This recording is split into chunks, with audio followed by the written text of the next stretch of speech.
What is up everyone, we're back again with another video, and this is going to be my holiday review roundup. Basically movies that take place around Christmas that have come out in 2021.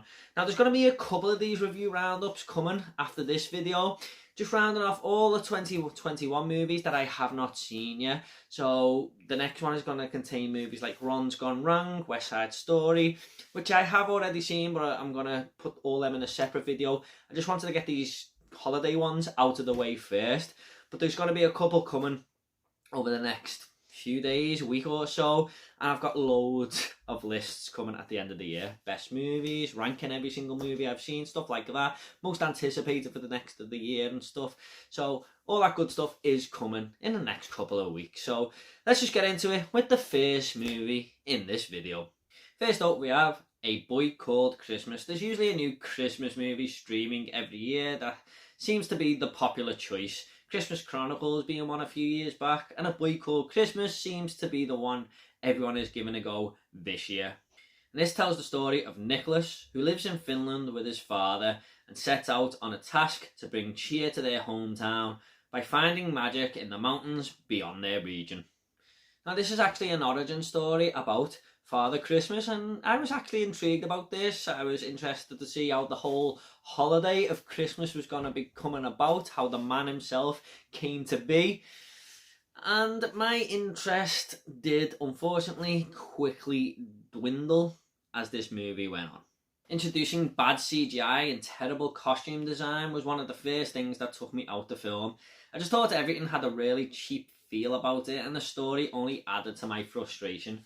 One of our main characters does something I just totally couldn't get on board with, and Nicholas flying around on his reindeer just began to get really tiresome. There's also a mouse that he has that is voiced by Stephen Merchant, and even though I like the guy, he was just miscast and totally wasn't right for the part. All these things just come together after the first 30 minutes and make a ball of frustration you can't get away from. There's also some emotional scenes thrown in here, but I just didn't care about any of the characters to get on board with what they were trying to throw at me and trying to make this impact with me as a viewer. I mean, even the main protagonist, Nicholas, who we're really meant to get behind, really started to grate on me as the film went on. But I think it was just a load of frustration that made me feel that way about him, because after the movie I kind of thought about it and thought he wasn't portrayed too bad by Henry Lawful, but it wasn't anything special. However, the movie did end on a good note, and I feel like it captured that Christmas magic a bit and redeemed itself. There's some good in here, but it's mainly the two bookends of the movie. All that stuff in the middle was just a bit grim and dull to me, unfortunately. It was still nice to see a movie about St. Nicholas though, so I'm going to give A Boy Called Christmas a 5 out of 10.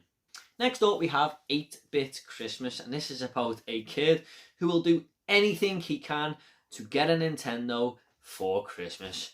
Where do I sign up? Now this one kind of surprised me. I'm a video gamer myself, to be honest, but even though the word Nintendo is uttered more times here than Mario has saved Princess Peach, this is more focused on the characters and story more than the video game aspects, but it didn't really disappoint me as it was such a fun and entertaining time. The title did really draw me in though, but we do still get some video game stuff in here, so fear not, joypad enthusiasts. I was getting a lot of South Park feels from this film. The town covered in snow, the youngsters going on quests to try and get a Nintendo with their little hoodies, gloves and hats, but mainly because of the silly humour. This film really does hit the comedy well, and so many of the jokes land, not to mention some of the ridiculous things they talk about, and so many things that they think they know about life when they couldn't be more wrong. It's also a little bit like the movie Good Boys, in a way. Added to this, we have some wacky characters, my favourite being this kid who is allowed to watch R-rated movies, and for most of the time he's just going around coming out with quotes from Scarface and Predator and stuff. I thought he was a really cool character. This other kid as well, who's the only one in the town who has a Nintendo, and he's allowed 10 other friends over at his house at once, and the whole of the school is outside his house with gifts. So so he will pick them to come into his house, and the ones with the best gifts will get picked. but when he lets them in, he doesn't let anyone play it. They all just have to watch him there in amazement. It's just real dumb fun, but it's such a good time. I also really liked how they utilised the retro video game music in the background. You can just faintly hear it now and again, but this especially works on the slow motion scenes, in which there are quite a few in this film, but it's some of 8-bit Christmas's best moments. Most importantly though, this does actually work really well as a Christmas film. There's a heartwarming tale there in the background, and I think this film pulled it off. Yes, there is some humour that doesn't land, and some scenes that I feel are a little bit too ridiculous, but overall, this was a great time and a great holiday movie that came out of nowhere. I'm going to give 8-Bit Christmas a 7.5 out of 10. Next up, we have Red Snow, a horror Christmas film. And when I looked at the poster for this, I just knew I had to watch it. I mean, look at it. Doesn't that draw you in a little bit if you're a bit of a horror fan there? I thought it looked amazing. And this tells the story of a woman who stays over at a lake house during Christmas time, and she is a novelist who writes about vampires. But here at this lake house, she encounters some real life vampires.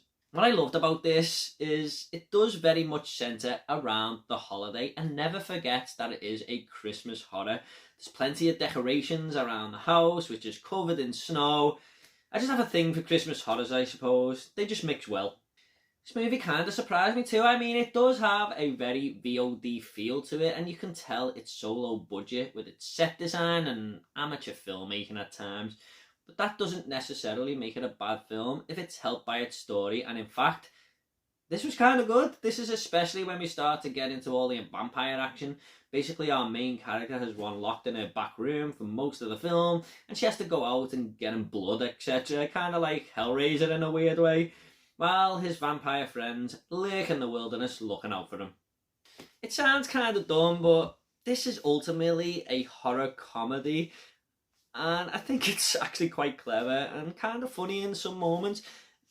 One part I remember is our main protagonist. She's kind of the ditzy character, and she goes to this vampire that she's found, who she's got locked in the back room, like I just mentioned, and she just goes in there and watches him drink this blood and stares at him in amazement with this grin on her face that's beaming from ear to ear, and he's just looking at her as if to say, why are you smiling at me so much? It's just things like that that really get me. I suppose you have to have the right tone of humour that this movie goes for, but I thought it was totally for me.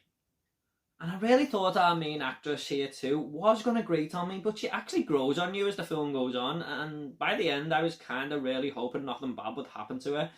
She's just this sweet and lonely person. I definitely attach myself to her. Red Snow's 3 acts all feel very different too, and they each worked in their own little way. With just an 80-minute runtime, this is a fun breeze to get through. I'm going to give Red Snow a 6.5 out of 10. Next up we have Black Friday. Yes, I know this isn't a Christmas movie, that's why I've called the video Holiday Review Roundup, because of this damn thing. But I suppose it's close to Christmas, isn't it, Black Friday? But it's not exactly a holiday. Let's just get into it. Now, what intrigued me most about this one was the fact that I had Bruce Campbell and Devon Sawyer on board with a bunch of zombies. I've really been enjoying Devon's character in the new Chucky series, and I think he is by far the strongest actor in that, so I thought, why the hell not? This tells the story of a zombie outbreak and centres around a bunch of employees in the toy store that they work in. I'll just start off with the positives, which will be really quick. The zombies look alright, I suppose. A few entertaining kills, but that's kind of the bare minimum you expect from a subgenre that's been done a million times over the years. I actually thought this was a pretty cool location too, however the movie just chooses not to use it to its full advantage, I feel. And when it does, it was just kind of meh. I mean, you could have Dead Rising the shit out of this, but everything just feels very dull and uninteresting about this store. You've also seen this movie before, because it's been done so many times. Maybe not in a toy store, but you've seen this movie before. Trust me, I promise you. The characters are lifeless too. I mean, even Devon and Bruce can't save this, and I actually thought Bruce Campbell was just so uninteresting in this. He brings almost nothing to the table. It's kind of weird to see them more bothered about their wages in this film than the actual zombie outbreak too. I mean, maybe that was a quirky joke this movie was going for, but it didn't feel that way.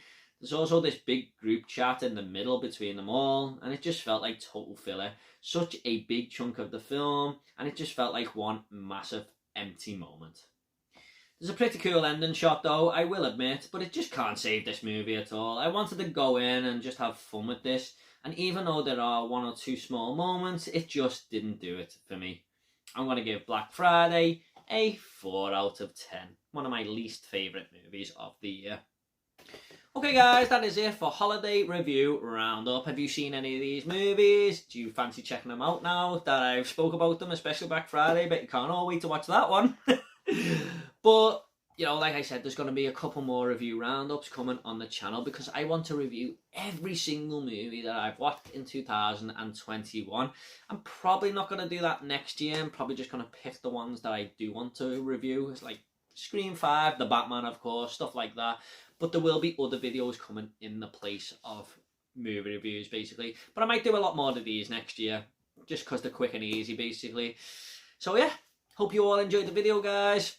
Hope you all have a great Christmas. I will be back, hopefully, before Christmas or on Christmas Day. Let's not. I've got an update planned, so look out for that. And I hope you all, you know, enjoyed the video. Thanks so much, guys. Take it all easy. I'll see you all in the next one.